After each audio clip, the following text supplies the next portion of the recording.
Je sais que la ville de Paris ne cesse de se mobiliser et au-delà de ses responsabilités concernant l'hébergement d'urgence, car, rappelons-le, l'hébergement d'urgence relève de la responsabilité de l'État.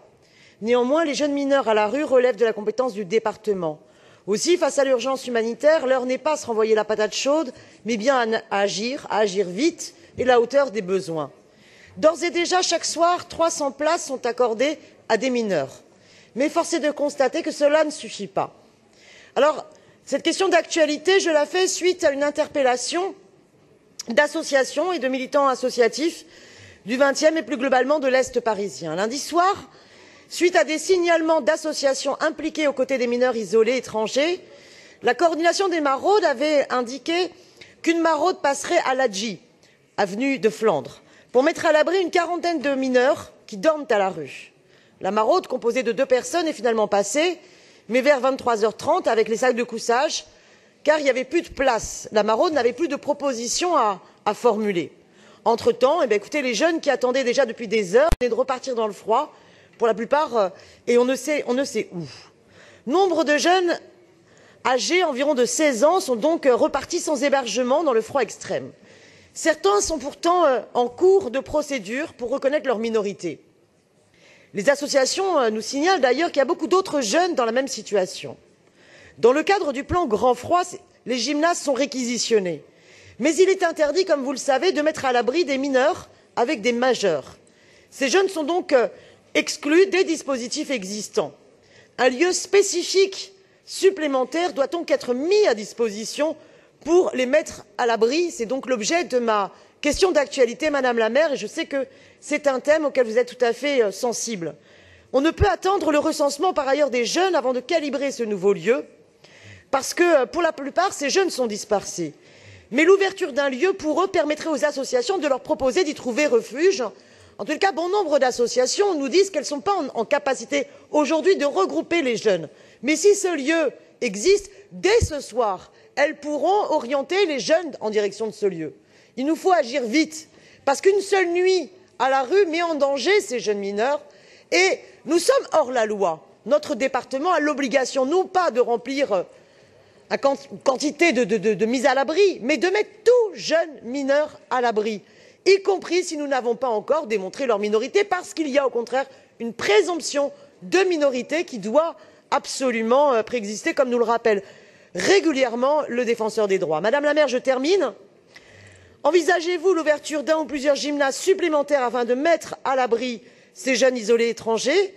Plus largement, quels sont aussi les dispositifs que la ville met en place avec les services de l'État pour répondre jour après jour aux besoins d'hébergement d'urgence remontés par les maraudes sociales? Quels dispositifs spécifiques envisage-t-elle pour les mineurs? Je sais que certaines choses ont déjà été dites précédemment dans cette assemblée, notamment tout le dispositif pour la nuit de la solidarité, mais je pense que c'est important à chaque fois de refaire un rappel. Et aussi, quelles sont les possibilités pour les mairies d'arrondissement, à un moment donné, de prendre l'initiative de réquisitionner plus de gymnases, afin, quand la situation se pose, même à 22 heures, de ne pas laisser les jeunes à la rue. Merci. Je donne la parole à Dominique Versini. Merci Madame la maire. Merci Madame la conseillère Danielle Simonet pour cette question que vous posez. Elle me permet donc d'avoir rappelé surtout que l'hébergement est de la compétence de l'État et que le département a des compétences concernant les mineurs, compétences que nous assumons parfaitement, ainsi que le défenseur des droits l'a dit dans ses dernières recommandations.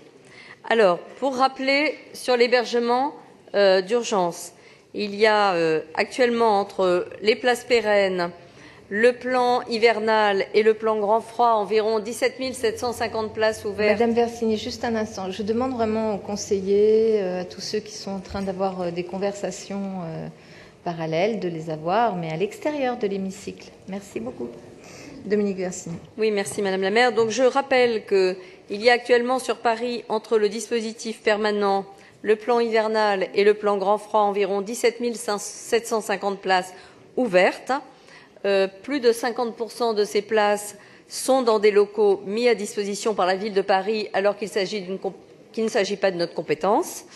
Bien évidemment, l'État prend en charge les nuitées d'hébergement des places des personnes hébergées. Par ailleurs, concernant les gymnases dont vous avez parlé, Madame Simonet, il y a un plan gymnase dans le cadre du plan hivernal ville qui est fait à l'initiative de la ville depuis de nombreuses années et qui consiste à ouvrir chaque soir pendant l'hiver un gymnase dans 5 gymnases par roulement, c'est-à-dire un par un dans différents arrondissements donc durant la période hivernale, gérés par des volontaires du Centre d'action sociale de la ville de Paris pour des SDF, je dirais adultes majeurs. Par ailleurs, concernant les mineurs, donc 1500 mineurs isolés étrangers sont pris en charge, c'est-à-dire mineurs isolés confirmés sont pris en charge par la ville de Paris dans notre dispositif de protection de l'enfance. C'est 1500, c'est un budget quand même extrêmement important de 80 millions d'euros, la prise en charge des mineurs isolés étrangers.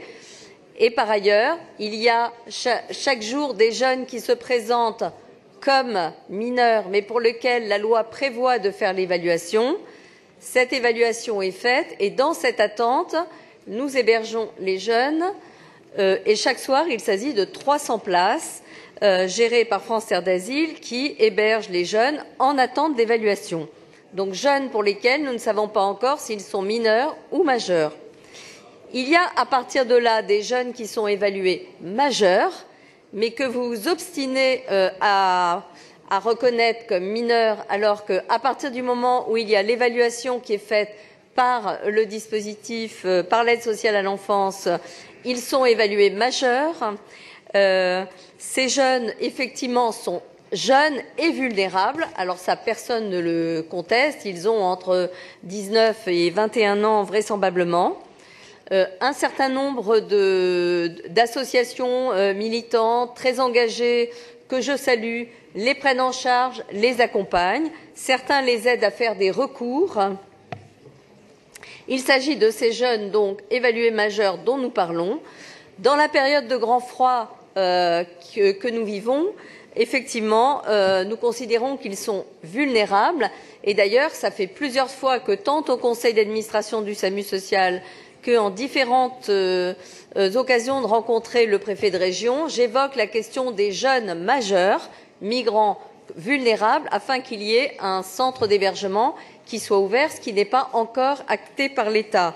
Néanmoins, nous avons proposé à la préfecture d'ouvrir pendant cette période de grand froid un centre pour mettre à l'abri ces jeunes évalués majeurs et nous avons bon espoir que cela puisse aboutir pour ce soir. Voilà, à ce stade, je ne peux pas vous en dire plus, mais sachez que nous ferons notre possible pour répondre à la demande de ces jeunes.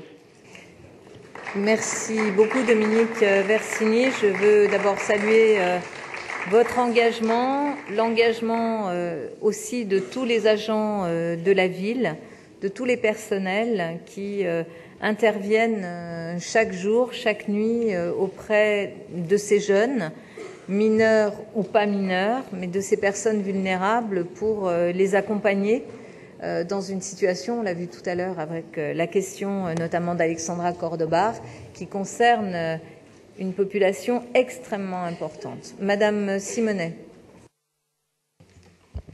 Oui, très succinctement, je m'étonne, Madame Versini, que vous puissiez être sûre que les jeunes qui étaient concernés par le témoignage que je vous relate concernant hier soir étaient effectivement majeurs. Comment vous pouvez en être certaine? Je suis assez surprise par cela, voilà, puisque les associations, elles, dans leurs témoignages qu'elles nous transmettent, nous font état d'une quarantaine de jeunes plutôt âgés de 16 ans.